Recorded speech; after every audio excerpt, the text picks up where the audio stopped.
What's going on, guys? This is Miasin, and this is the legendary Dino Rufia deck profile. So I didn't see what anyone else did for this deck. I literally just created everything from scratch myself. So I could be in the wrong, but I could be in the right. So if you are here to learn, this is just, well, this is good for everyone. So before this video starts, make sure you like and subscribe. And with that being said, let's get into the deck profile. So I'm only playing 6 monsters, not a lot, because we only have 2 different Dino Rufia main deck monsters anyways. And I wouldn't want to play like Overraptor and sketch cards like that don't really do anything for the Dino Rufia strategy, because at the end of the day, this is still a trap deck, so you really don't want to start mixing it off with like combo-oriented strategies. It really wouldn't work. So this card is much better than the Diplos because it's an actual starter. It immediately sets that domain, which is the Shuttle Fusion for the deck, and then this is a Foolish Burial, but they also have the exact same effect when they're destroyed, so you get to banish one shot from your grave and then revive back a level 4 lower Dino Rufia from your grave. Unfortunately, it is relevant that it's level 4 lower because the fusions are level 6, which kind of sucks. Imagine if the fusions were level 4. Oh my god. Very good cards. And then Fossil Dig, which is pretty much always searching Theresia. So in other words, you're playing 9 normal summons, which maybe is a little too much, especially since we already have Domain. We really want to get to this card as early as possible. Yeah, 3 Proud of Prosperity, 2 Duality, because it's fine. We get to summon 5 times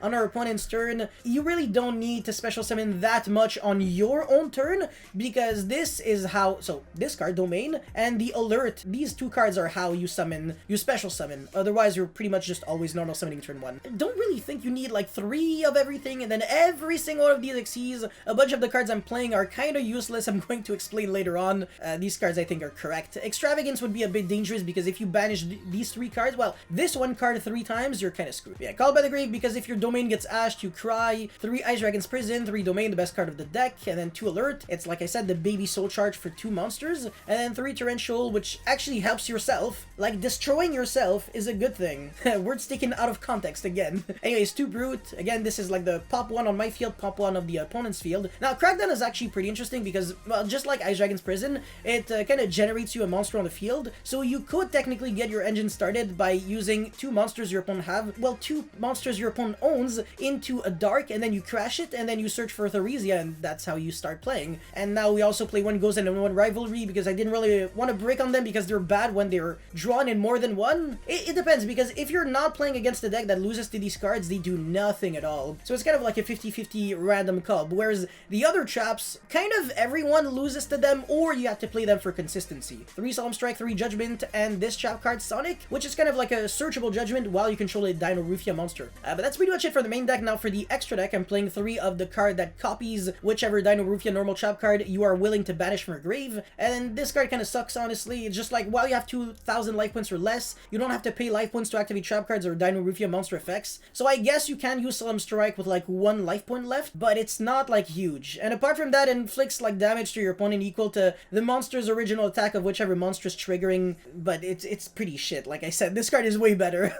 And then, yeah, which of Xyz. So Zeus, Vampire Sheridan is interesting because you can steal monsters with Ice Dragon's Prison and Crackdown. So if you can steal one of them, then you can use that stolen monster with either Stealth Bigia or Kentigtrinia in order to make Vampire Sheridan, and this card can send a monster your opponent controls, 1 card your opponent controls, to the grave. That's even better. Yeah, pretty nice card, and it's a dark, so you can make it under Goes and Match. And then Evil Zor, Lagia, and Dolkia. I mean, none of these cards can be made under your floodgates, obviously, because they're Fire Dragon for some reason. They require dinosaur monsters, but they're dragon.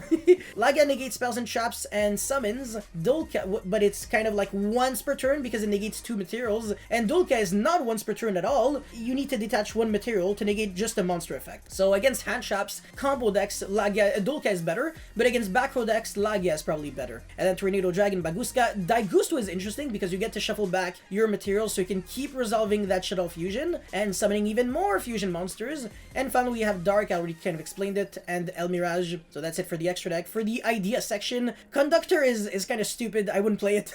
It's funny though. Yeah, you get to banish like 2 monsters out like after you send them to the grave with Domain, but it's very gimmicky, so definitely don't bother. Same thing with like the Amazement monsters. Well, the Amazement engine, very gimmicky, not worth it at all. It's very bricky. This card is like a Book of Moon. It's once per turn. It's kind of shit, and this card is kind of good to draw, but it's not like broken to draw, and it randomly makes you lose to tactics for no reason. So no thank you. Yeah, this you have a bit more freedom, I guess I want to say. And apart from that, I mean, Pankratops has no like inherent synergy.